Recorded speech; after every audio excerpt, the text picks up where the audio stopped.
Erased Destiny. Chapter 9. Game of Shadows. Cyril arrived home much later than he thought he would. He was tired, but even more frustrated. Joanna and Jargon were eating supper. Cyril passed the dining room. He asked Joanna to come to his study after the meal and went upstairs. That day he ate only breakfast, but didn't feel hungry. He peeked into Malika's room. Shoe traces in dust, left by Jargon, led to Malika's wardrobe and back. So it was really Malika's dress. Why did Jargon take it? In his study, Cyril wrote down everything that happened. He tried to organize his thoughts, decide on the best course of action. Jargon's and Joanna's wishes were the opposite ones, without any space for compromise. Cyril felt that sooner or later he will be forced to take one of the sides, which could end in divorce, Jargon's home run, or other unpleasant events. Joanna came to Cyril as soon as she finished her meal. Jargon pretended to go to his bedroom, but instead he sneaked into unused room at attic. The room was situated above Cyril's study, and it was possible to eavesdrop Cyril's conversations from there. Joanna had used the attic many times for that purpose, and Cyril, although knew about it, didn't do anything about his wife's misbehavior. Did you report Merigold's crimes? Yes, I talked to Uriel and issued a formal letter. The healer should arrive within 3 days. Please pack Jargon's bag. We need to stay in Cintra's until the case is closed. Yes, of course, I will order it to be done right away. That is really great. Shall I go with you? No, there is no need. As soon as everything is done, we return home. What do you think about enrolling Jargon to the School of Magic? Joanna was more than surprised. They have talked about it already, and both were against associating Jargon with mages. I don't think that this is the right place for him. If he has power control issues, which I haven't seen yet, we can find him a good teacher who would come to our home like all others. But the school itself, in my opinion, is not a good choice. Yes, we could do that. Jargon caused some minor damages lastly, that is why I have thought about the school. Could I ask you to arrange some lessons for him? Yes, of course. I will find a suitable teacher for him. Cyril crossed out some points on his list. The smallest problems had been addressed. He still had to discuss Merigold's case. Merigold, as a side in this case, came to the town hall to explain herself. She said some things that disturbed me. Did you offer her money for leaving Cyntra? Indeed. I thought it would be easiest way to solve Jargon's problem. If she is far away from him, she cannot cast any harmful spells on him. But she refused the offer. Do you know why? Well, I am not sure, but it may be connected to her relationship with Mineruva. At least she said so. What? Is Merigold engaged to someone? Why didn't she say so? She knew I offered her money only to make her leave Jargon alone. Cyril sighed. His predictions were right. Joanna was against Merigold only because she didn't want her to become a part of their family. There was no magic involved from the very beginning. Why didn't he see it before? To protect their family's wealth, Joanna was ready to do any evil, even destroy her son's happiness. Words of his mother made Jargon mad, but he suffered even more because of you. Was it really true? Did Merigold engage with someone? The boy felt his heart stop beating. Jargon was sitting on the floor. He didn't have the strength to get up. He had no desire to lie down. His world had shattered into a million silver particles. What was left was a black void and silence. Everything Jargon did, he did for Merigold, so that she would pay attention to him, so that she would be willing to wait for him and get involved with him. Meanwhile, she, behind his back, found herself a fiancé. She got engaged and said nothing to Jargon. Nothing, even though he was the worst of the candidates for her hand. Jargon felt he had a right to know. Merigold had made a mockery of his feelings. Ice overflowed the small room. It covered walls, floor, and the roof. Because of it, Jargon couldn't hear anything anymore. He didn't care. He was sitting on the cold floor and thought about nothing. Suddenly, Jargon rose to his feet. Maybe Yui didn't exist? Merigold could make up a story about her engagement to make his parents leave her alone. He had to talk to her. He had to know the truth. Jargon looked at the black sky obscured by clouds at the stable where Patch was waiting. He quietly left the house. He saddled his horse, put on his hooded cloak, and took to the road to Cyntra. He had a few coppers in his pocket, enough to pay for the opening of the gate.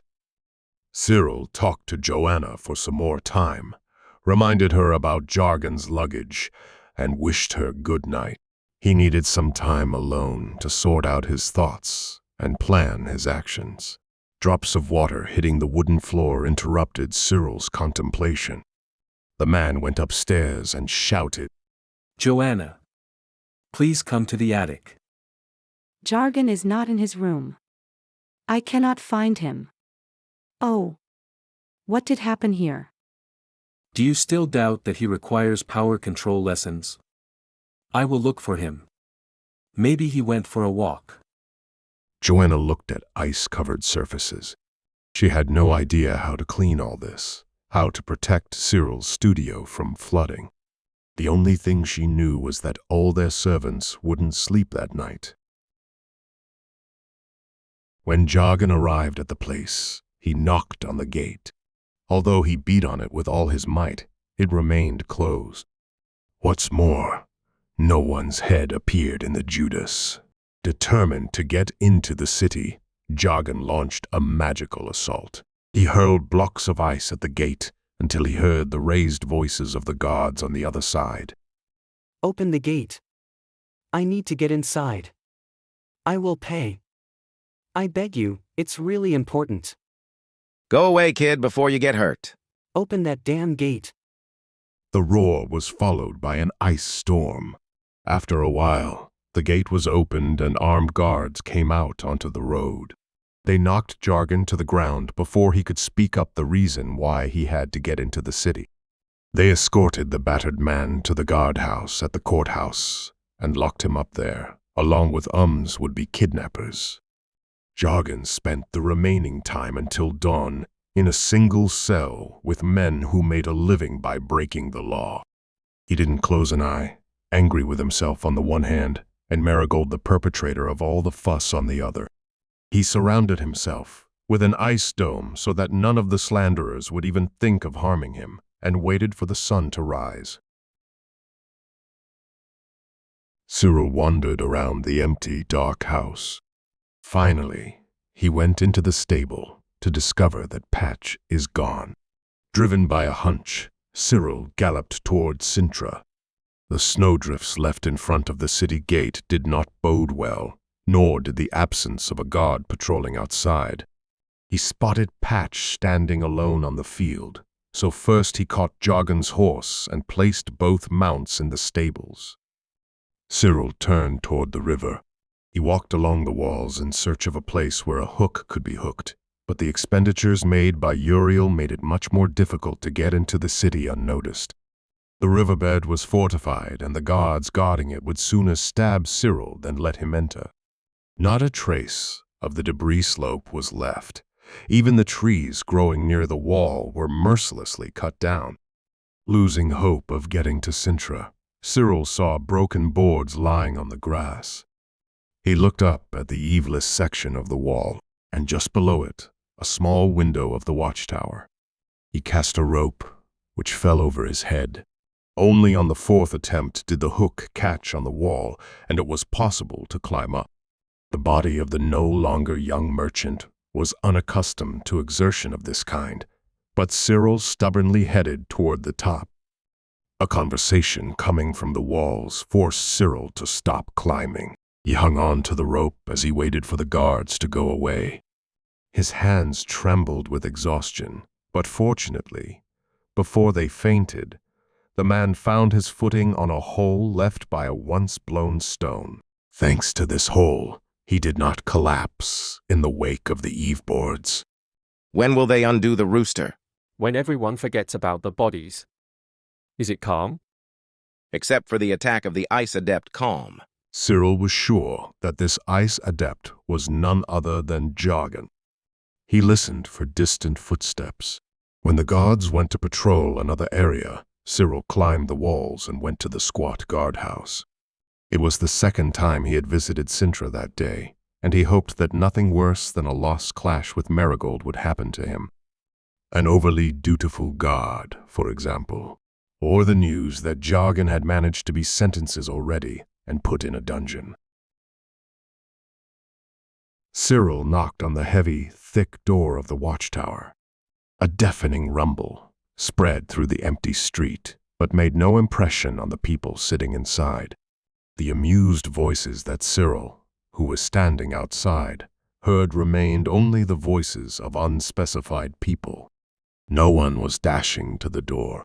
After a few minutes of waiting, Cyril knocked on the window. I'm looking for my son.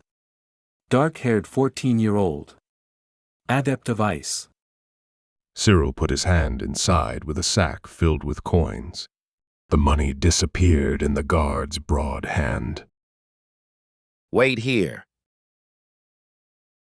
Screams of Jargon being dragged against his will filled the room. After a moment, the boy was thrown out of the window and hit the wall of the shed. Watch him, sir. Another might not let him go. The guard closed the window. Cyril approached Jargon. He helped him up, shrugged off his clothes. We are going to the inn. I'm not going to push through the walls a second time. And I beg you, for our common good, leave Merigold alone, at least for tonight. This Uva. Have you seen him? Cyril did not respond. He went down a familiar street, and Jargon followed him. He nicked a room in the attic and went there. He looked at the single, rather narrow bed, then at the dresser and the broken windowsill. Cyntra's inn was one of the worst ones he had seen, but he was too tired to look for some other accommodation. Lie down. I'm not going to sleep anyway. Have you seen Uva? I haven't.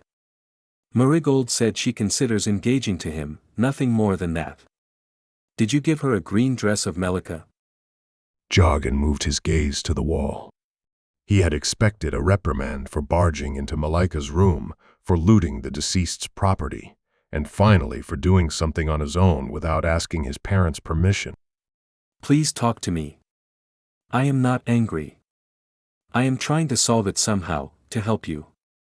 Did you propose to her? Did she accept you?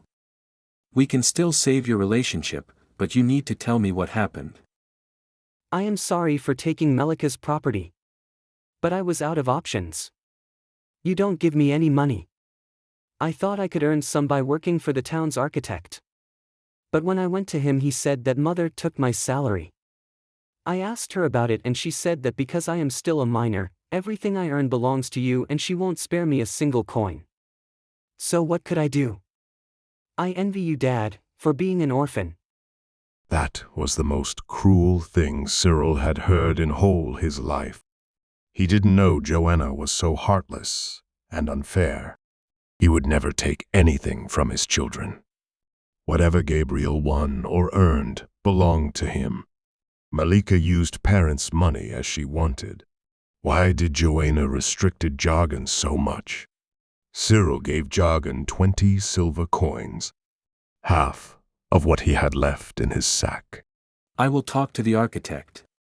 Everything what you earn he will give to you, and you only. When I get to know how much you have earned so far, I will return it to you, every single coin. Why didn't you tell me what happened? I would talk to Joanna. Thank you, Dad. I am really sorry. I thought that it was your decision to restrict my options. That because I want to be with Merigold you. No. It is not like that. I am not against your relationship with her. I have an idea how to make things right with Merigold, but you need to trust me. Could we talk about it in the morning? Sure. Thank you. For saving me today. And for understanding. I really like Merigold. I want to marry her. Please help me make this happen. Jargon turned his back to his father, facing the wall, and fell asleep. Cyril sat on the edge of the bed and thought about nothing. About none of the events of the past months. He had not felt so alone since leaving Teardom.